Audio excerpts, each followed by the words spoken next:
Hi, and welcome to your Banksia Jumper embroidery tutorial. This is by far the most popular jumper I've ever designed, and I'm so excited to see how you make yours. In your kit you'll find an embroidery hoop, needle, thread, scissors, and of course, your Banksia jumper printed by me. In this tutorial I'll be showing you how to embroider the Banksia flowers using long and short stitches to create a super cute, highly tactile jumper. Start by placing the jumper in the hoop. Take the inner circle inside the jumper under the section of the flower you want to embroider. Then take the outer circle and push the inner circle inside. Tighten the circle and the jumper.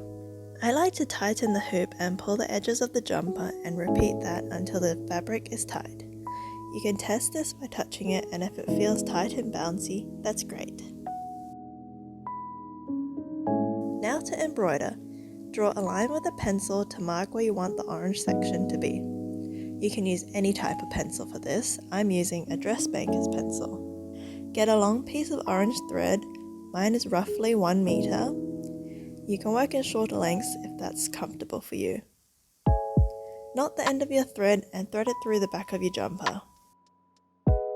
What we are doing is creating long stitches in the orange thread. This is super simple, but make sure you are pulling tight so that it'll be flush with the jumper once you're done. I like to start in the middle and work outwards so that the stitches follow the direction I want it to go.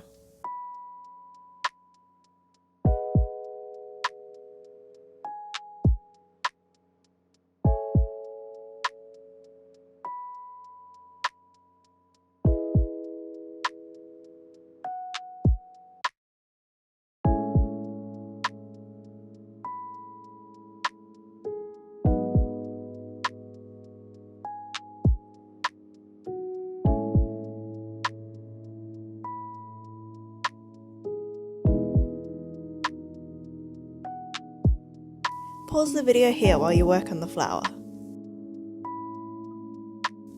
A single knot at the back of the jumper is sufficient to keep the thread in place.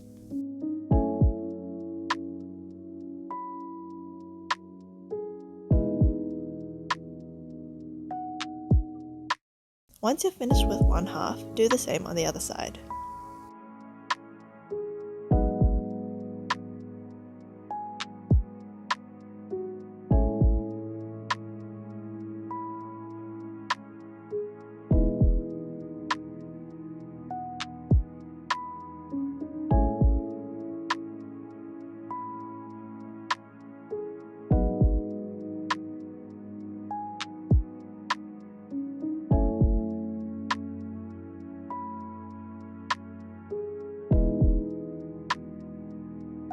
Pause the video here while you work on the flower. Now we're going to be working on the top half of the Banksia using short stitches. This will take some time and practice, so be patient with yourself.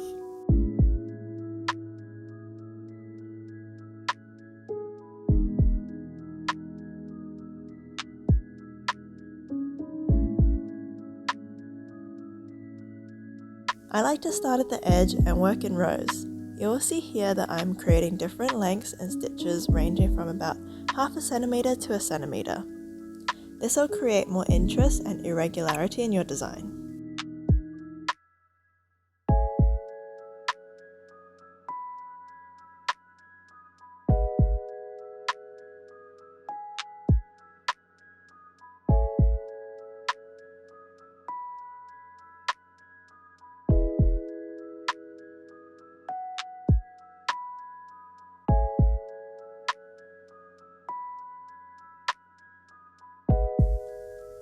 Once you're finished with the first row, work your way up and work in rows in an almost brick-like design.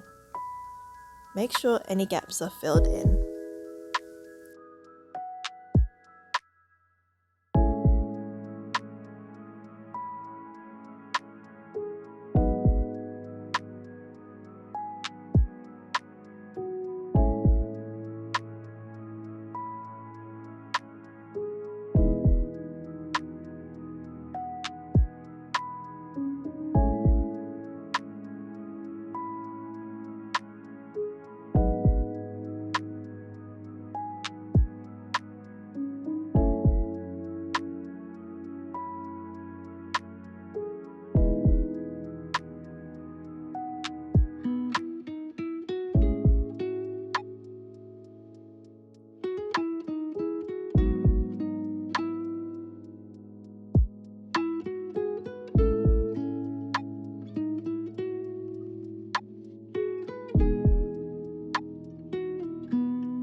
pause the video here while you work on the flower.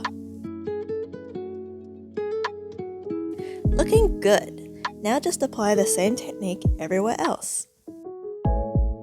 In the middle flowers you see that I aligned the stitches to be inside the rectangle, but feel free to apply your own flair to it.